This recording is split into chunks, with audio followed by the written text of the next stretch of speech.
예. 우리 앞뒤자와 함께 사랑합니다, 축복합니다, 감사합니다 인사 나누시겠습니다. 자, 사랑합니다. 예.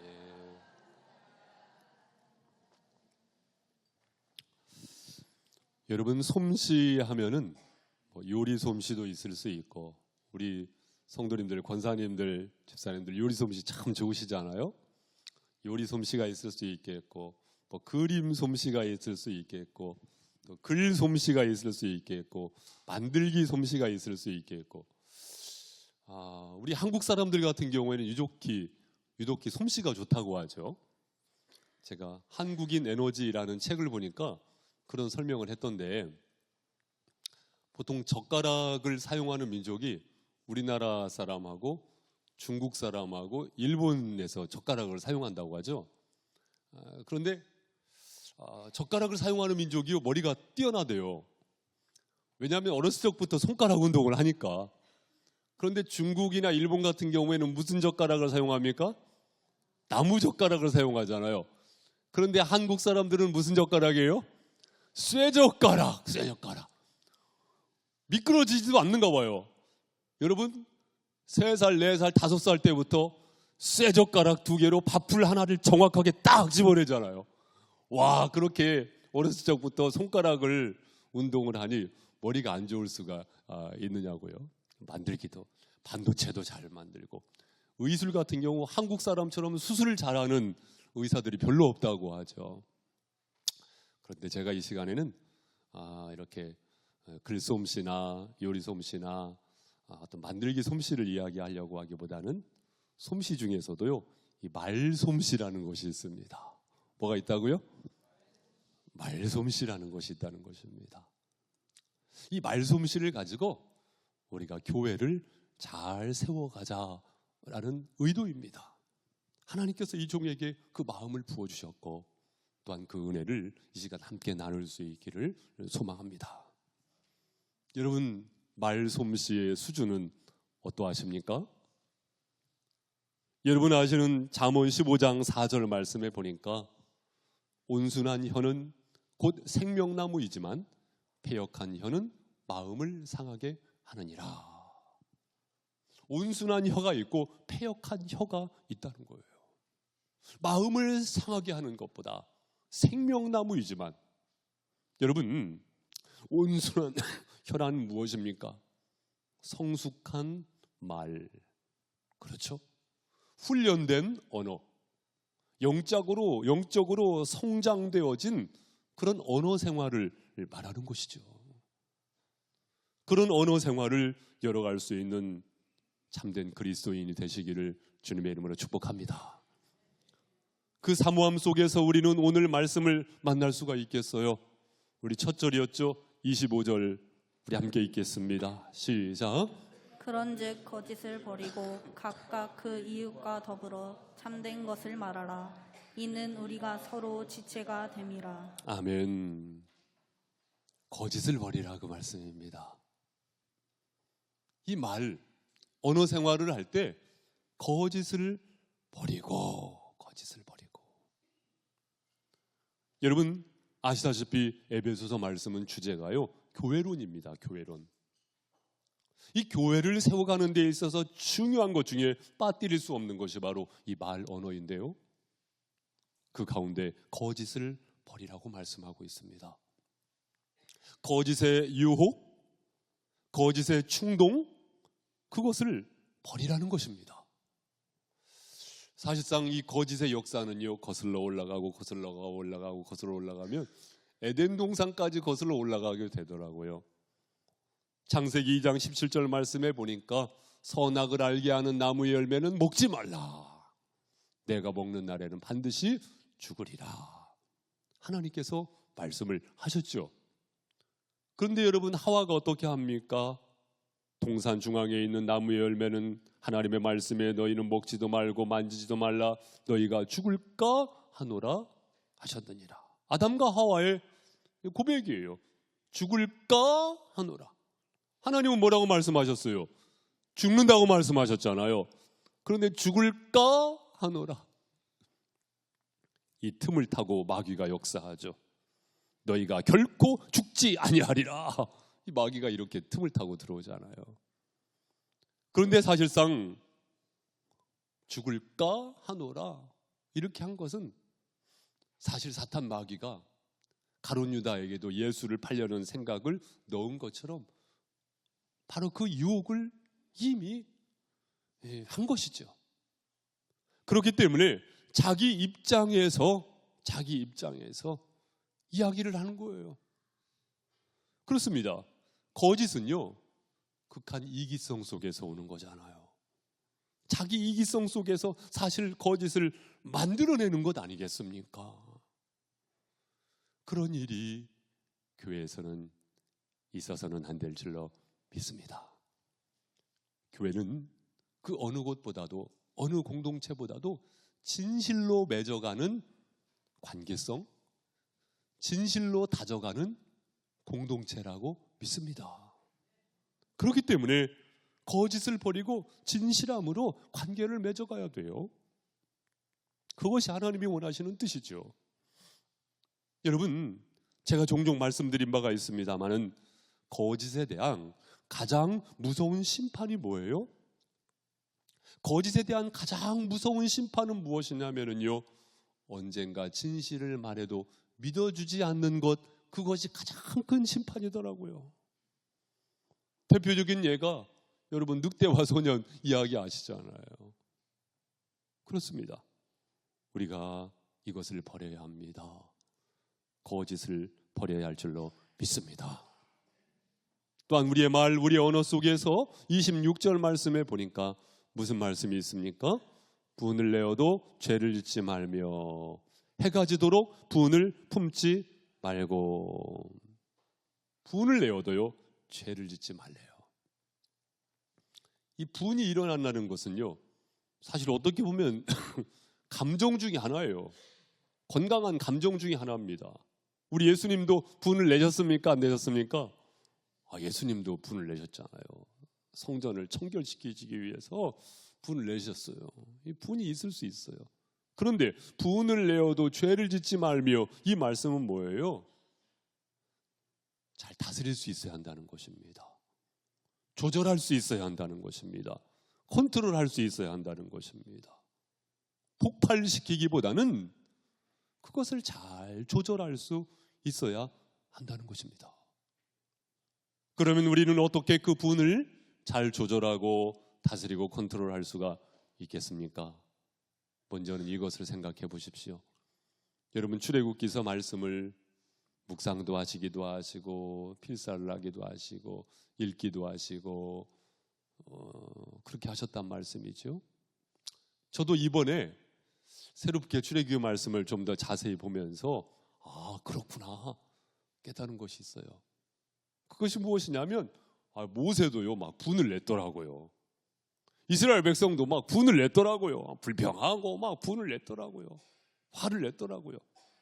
그런데 하나님께서 쓰셨던 모세는요, 뭔가 달라도 다르더라고요. 무엇이 다르느냐? 똑같이 분을 내고 화를 내고 불평을 하기도 했는데 이스라엘 백성들은요, 서로에게 분을 내고 화를 내고 불평했더라고요. 그런데 모세 같은 경우는 어떠했습니까? 어떻게 보면 백성들 앞에서는요 꾹 참았어요. 그런데 어디에서? 하나님 앞에서 불평하고 하나님 앞에서 원망했더라고요. 여러분, 이게 뭐예요? 기도잖아요. 기도잖아요. 믿음의 사람이었던 다윗이 그렇더라고요. 하나님 앞에 불평하고 하나님을 때로는 원망하기도 하고.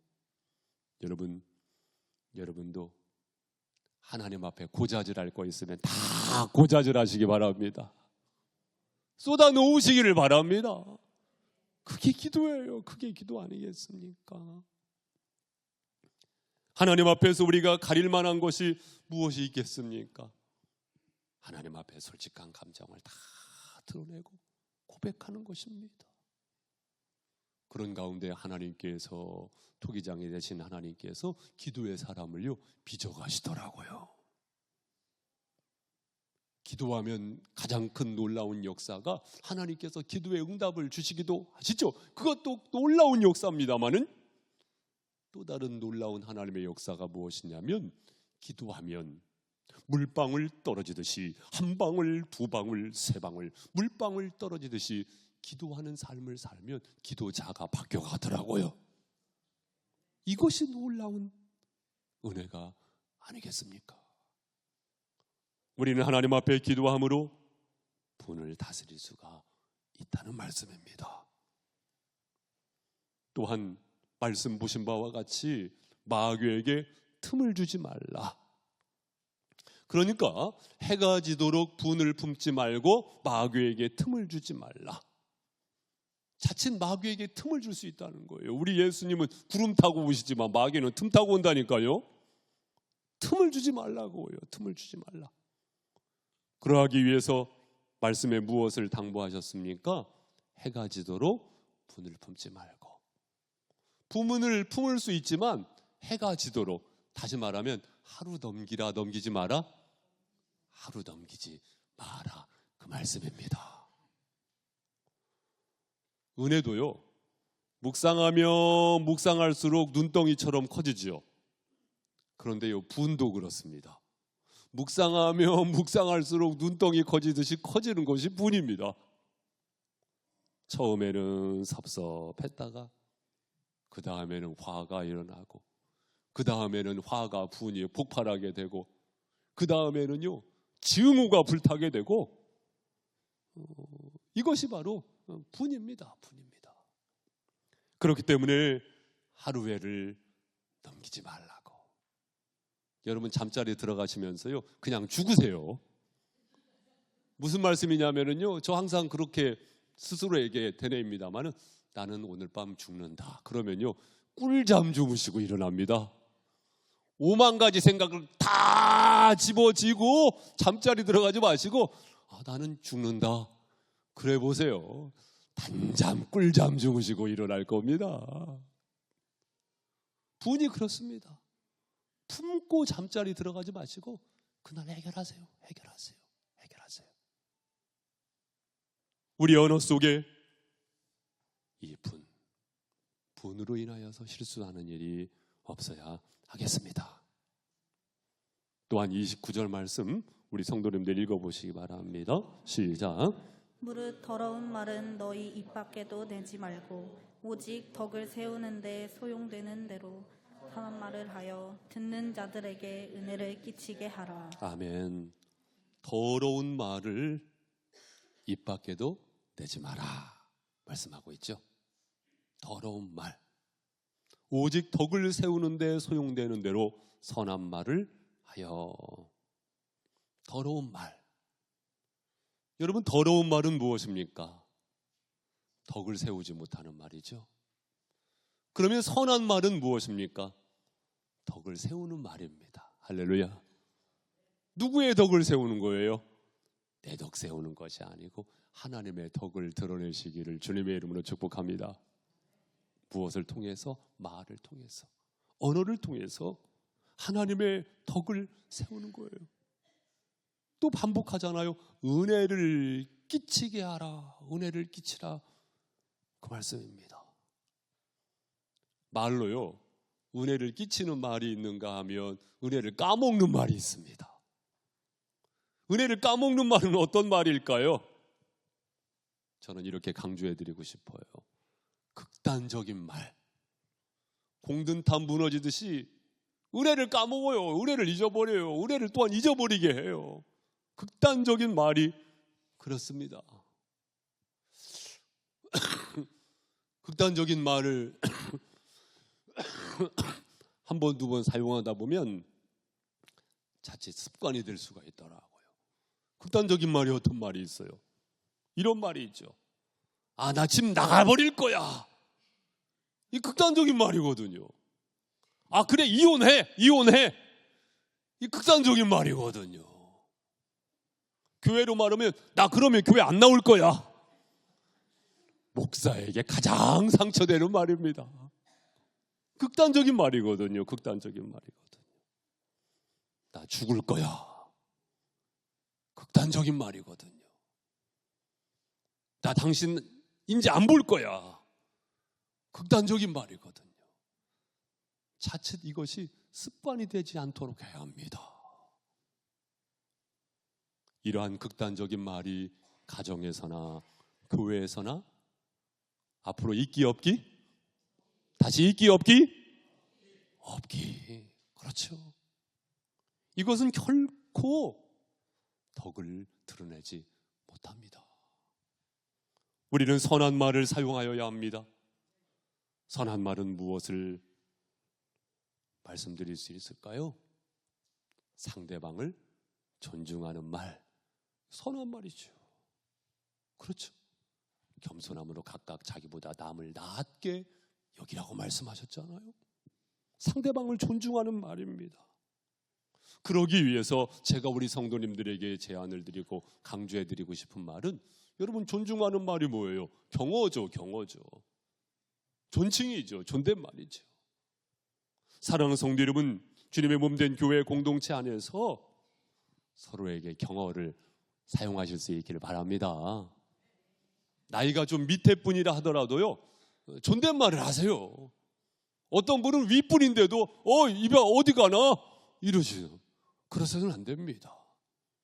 존칭을 사용하시고 경어를 사용하시기를 바랍니다. 존댓말을 사용하시기를 바랍니다.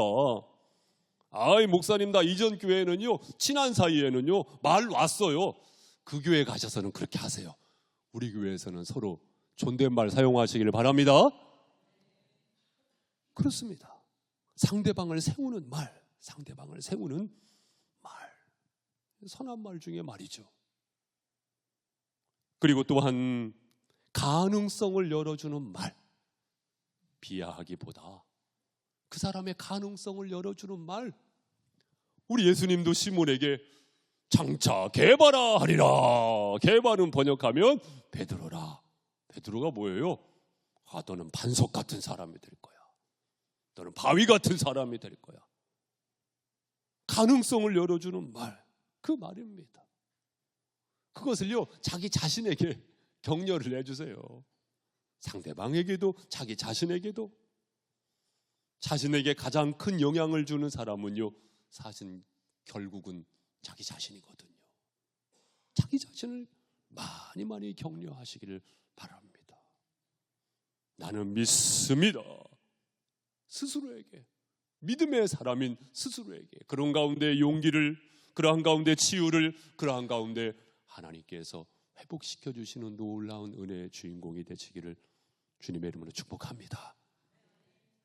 또한 30절 말씀에 보니까 무슨 말씀이 있습니까? 하나님의 성령을 근심하게 하지 말라. 그 안에서 너희가 구원의 날까지 인치심을 받았느니라. 성령을 근심하게 하지 말라는 것입니다. 어떤 분은 성령 하면은 무슨 에너지라고 생각하시는 분이 있어요. 동양어로 말하면 기라고 착각하시는 분이 있어요. 그렇지 않습니다. 인격입니다. 인격. 하나님의 인격입니다. One person, three substance. 한 분인데 세 분이에요. 세 분인데 한 분이에요. 위격은 다르지만 본질적으로 한 분입니다. 바로 삼위일체 하나님이 바로 성령님입니다. 바로 하나님이신 성령님을 근심하게 하지 말라, 그 말씀인데요. 그러면 무엇을 인하여서 근심하실 수 있습니까? 31절에 보니까 너희는 모든 악독과 노함과 분냄과 떠드는 것과 비방하는 것을 모든 악의와 함께 어떻게 하라고요? 버리고. 악독, 하나님이 기뻐하시지 않는 것이죠. 노함, 분냄, 무엇을 말합니까? 내 안에 일어나는 분노, 그것을 조절하지 못하고 그것을 드러내는 것, 그것을 말하잖아요. 또한 떠드는 것, 떠드는 것은 무엇을 말합니까? 여러분 어렸을 적에 칠판에다가 떠든 사람 이름 적히신 분 많이 계시죠? 제가 홍남초등학교 출신이에요. 이래봐도 제가 거기 이름 많이 적혔습니다. 제 초등학교 5학년 때 별명이 뭐냐면요, 촉새예요. 촉새. 그 별명을 누가 지어줬냐면 5학년 때 담임 선생님이셨던 저기 갈산이 고향이셨던 이호복 선생님께서 저를 촉새라고 별명을 지어주셨어요. 그래가지고 칠판에다가 이름 많이 적혔습니다. 촉새 최윤종 이름 많이 적혔습니다. 근데 떠드는 것은, 여기에서 말하는 떠드는 것은 그것을 말한다고 하기보다 절제하지 못하는 말, 그것이거든요. 절제하지 못하는 말. 그리고 또한 말씀 보신 바와 같이 비방하는 것. 비방. 여러분, 비방이 무엇입니까? 누군가를 끌어내리는 거잖아요. 말로 누군가를 끌어내리는 거잖아요. 개가 그렇다고 하더라고요. 다라에다가 개를 넣어놓으면요, 개가 올라가려고 하면 옆에서 끌어당기고, 옆에서 집어서 끌어당기고, 끌어당기는 말. 상대방이 있든지 없든지. 그런데 여러분 어떻습니까? 부메랑 효과라는 것 아시죠? 자, 부메랑을요, 하늘에다가 던지면은 확 던졌어요. 되돌아옵니까? 되돌아옵니까? 되돌아오죠? 비방이 그렇습니다. 내가 누군가를 비방하면 반드시 그것이 나에게 되돌아온다는 사실을 알아야 합니다. 그렇기 때문에 여러분, 제가 종종 말씀을 드렸습니다만, 말은요, 태 하고 뱉는 것이 아니고 말은요, 잘 빚어가는 것입니다. 말은 뱉는 것이 아니고 말은 빚는 것입니다. 여러분, 생각하고 행동하지 아니하면 행동하고 생각하게 돼요. 말이 그렇다는 말씀이죠. 말이 그렇다는 말씀이죠. 마지막으로 32절 말씀, 우리 32절 함께 읽습니다. 시작. 서로 친절하게 하며 불쌍히 여기며 서로 용서하기를 하나님이 그리스도 안에서 너희를 용서하심과 같이 하라. 아멘. 용서하는 말입니다. 따라해 보십시오. 용서하는 말. 예, 용서하는 말. 이 용서하는 말에 용기를 가지시기를 바랍니다. 예수님께서 주기도문을 가르쳐 주실 때에 마태복음 6장 12절 말씀에서 우리가 우리에게 죄 지은 자를 사하여 준 것 같이 우리의 죄를 사하여 주시옵고. 그러니까 우리의 죄를 사하여 주십시오라고 구하는 사람은 먼저 무엇이 있어야 한다는 거예요? 다른 사람의 죄를, 다른 사람의 잘못을 용서해 줄 수 있어야 한다는 것입니다. 그것이 바로 기본적인 태도라고 말씀하는 것 아니겠어요? 사랑하는 성도 여러분, 우리에게는 하나님의 뜨거운 사랑이 있는 줄 믿습니다. 마치 뜨거운 열로 인하여서 차디찬 그 딱딱한 얼음이 녹아내리는 것처럼 우리 하나님의 뜨거운 사랑이 있어요. 그 하나님의 뜨거운 사랑으로 용서하실 수 있기를 바랍니다. 우리에겐 그 뚜렷한 근거가 있잖아요. 근거가 없는 사람들이 아니고 그 근거가 있는 사람들이잖아요. 하나님의 사랑으로 용서하는 말. 사랑합니다. 축복합니다. 감사합니다. 고맙습니다. 이러한 축복된 말을 건넬 수 있는 믿음의 사람이 되어야겠죠. 자기 자신도 용서해 주세요. 너무 탓하지 마시고 자기 자신도 용서하세요. 그런 가운데 하나님의 충만한 은혜가 머물게 하시기를 바랍니다. 한 걸음 더 나아가서는요, 여러분, 용서하지 않아도 되는 사람이 되시기 바랍니다. 이게 무슨 말씀입니까? 여러분, 정죄하지 않으면요 용서하지 않아도 돼요. 판단하지 않으면요 용서하지 않아도 됩니다. 내가 정죄하고 내가 판단해놓고 그것도 용서하려고 하면요 힘든 거예요. 아예 정죄하지 않고 판단하지 아니하면 그럴 수도 있지, 그럴 만한 사정이 있겠지. 정죄하지 않고 판단하지 아니하면 용서하는 수고를 안 하셔도 됩니다. 사랑하는 성도 여러분, 용서하기 전에 아예 상처를 주지 마시기를 바랍니다. 스스로에게 또한 타인에게 정죄하지 않고 판단하지 아니하는 예수님을 닮은 인격. 우리 예수님도 가늠한 여인에게 말씀하셨잖아요. 나도 너를 정죄하지 아니하노니 가서 다시는 죄를 범하지 말라. 오늘 말씀을 정리를 하면서 저는 이것을 결론적으로 말씀을 드리고 싶은데요. 그것은 무엇이냐면, 여러분 그것 아십니까? 사람이요, 턱 밑까지 차오른 것이 입 바깥으로 나오기 마련입니다. 내 안에 무엇이 차 있느냐, 그에 따라서 입 바깥으로 나오게 되어 있습니다. 그러면 여러분 안에 무엇이 차 있느냐 그 말씀이에요. 확신의 믿음으로 채울 수 있기를 바랍니다. 그것이 입 바깥으로 나오게 되어 있다니까요. 엊그제 수요일 저녁 수요 성결 예배 시간에 사사기 6장 말씀을 보았습니다마는 기드온, 참 의심 많은 기드온이었습니다. 기드온, 참 소심한 인물이었습니다. 그 기드온이 하나님 앞에 묻지 않습니까? 하나님 정말 저를 지켜주시겠습니까? 그러면 표징을 보여주세요. 그래가지고 양털 한 뭉치를 가지고 밤사이에 이슬이 내리는데 이 양털에만 이슬이 내리고 주변에는 마르게 하실 수 있습니까? 이 양털에만 이슬을 내려주시겠습니까? 와, 아침에 가보니까 어떻게 돼 있어요?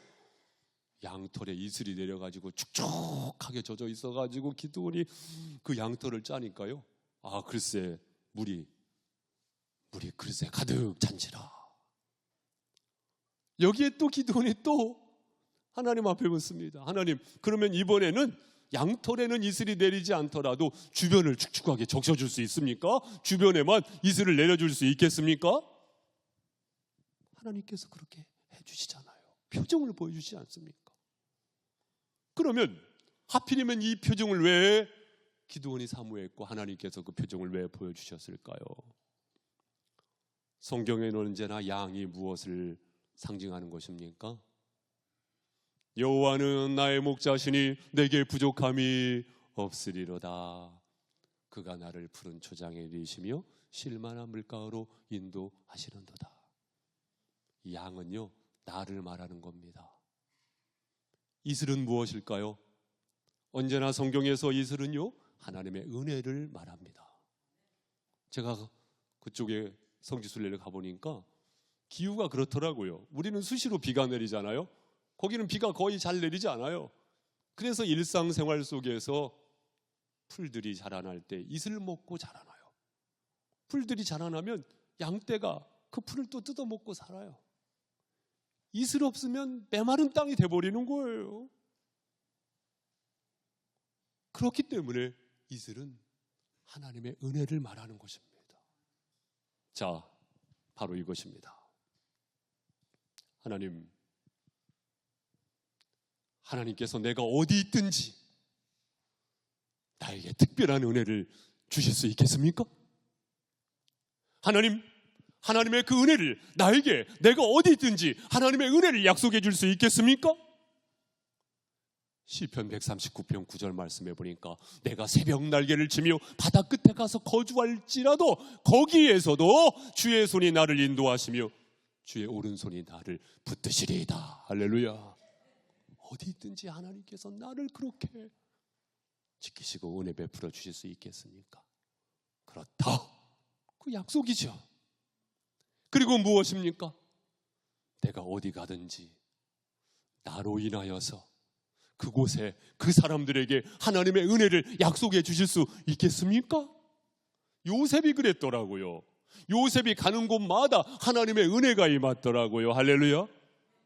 아브라함이 그랬더라고요. 복의 근원자로서 아브라함을 통해서 하나님의 은혜가 임하게 되어지는 그 은혜의 약속을 기드온에게 해주신 거죠. 여러분, 이 확신의 믿음을 가지시기를 바랍니다. 이 믿음의 확신을 갖는데 우리가 어떻게 거짓말할 필요가 있겠습니까? 이 믿음에 넉넉한 확신이 있는데 뭐 분을 내겠습니까? 이 확신이 있는데 우리가 뭐 더러운 말을 하겠습니까? 이 넉넉한 확신이 있는데 성령님을 근심시키는 말을 하겠습니까? 이 넉넉한 세상을 다 가진 그 믿음의 확신이 있는데 우리가 용서하지 못할 것이 무엇이겠습니까? 믿음을 가지시되 이 확신의 믿음을 가지시고 여러분의 언어의 생활 속에서, 믿음의 생활 속에서 승리하는 날들을 열어가시기를 주님의 이름으로 축복합니다. 오늘 우리는요, 이 찬양 한번 같이 부르고 같이 합심해서 기도하기 원하는데요, 나는 믿노라 라는 찬양입니다. 우리 이 찬양 함께 부르면서 잠잠히 하나님 앞에 더 가까이 나가겠습니다.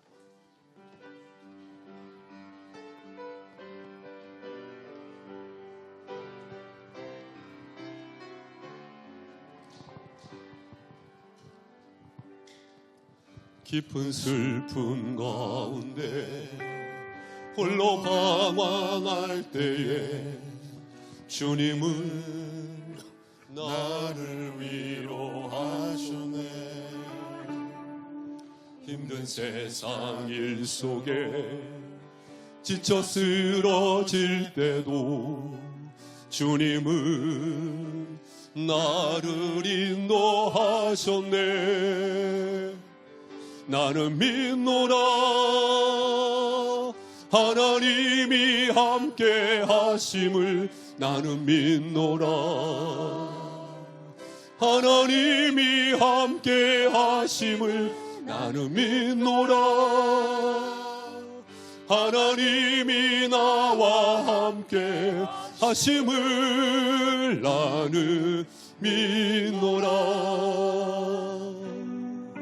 깊은 수렁 속에서 혼자 울부짖을 때 주님은 나를 건져내셨고, 죄악된 세상으로 다시 달려갈 때에 주님은 돌아오라 하셨네. 나는 믿노라 나는 믿노라 하나님이 함께 하심을. 나는 믿노라 하나님이 함께 하심을. 나는 믿노라 하나님이 나와 하심을. 나는 믿노라. 거친 풍랑이로도 잔잔하게 하시니 주님은 나를 건회한 처시요. 푸른 초장 물가로 항상 인도하시니 주님은 나의 한신. 나는 믿노라. 여러분 믿습니까? 나는 믿노라 하나님이 함께 하심을. 나는 믿노라 하나님이 함께 하심을. 나는 믿노라 하나님이 나와 함께 하심을. 나는 믿노라. 원치 않는 질병이 심히 괴롭힐 때에 주님은 나를 치유하셨고, 주님 일하기 위해 능력 달라 할 때에 주님은 각종 은사 주셨. 나는 믿노라 하나님이 함께 하심을. 나는 믿노라 하나님이 함께 하심을. 나는 믿노라